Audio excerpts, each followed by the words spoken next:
Harry the Menon. An old liquid receiver that the lab mascot. Far back is the area we are making into building control lab. Foreground is the computer work area for the students. Refrigeration trainers and stillway in the background is the psychrometric chamber. Old building controls area. Heat pump from TP Woodside used for demonstrations. Our hot work permit stands. Al Smith heat pump water heater. Yes, the old metal brake is still here and used. Train furnace with a coil and the condenser is outside to the left of the overhead door. Sheet metal work area. Furnace lab area.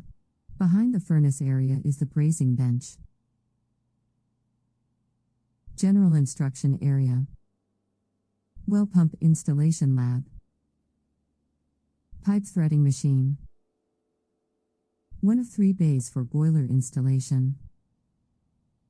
Bays for fin tube and radiant panels installation.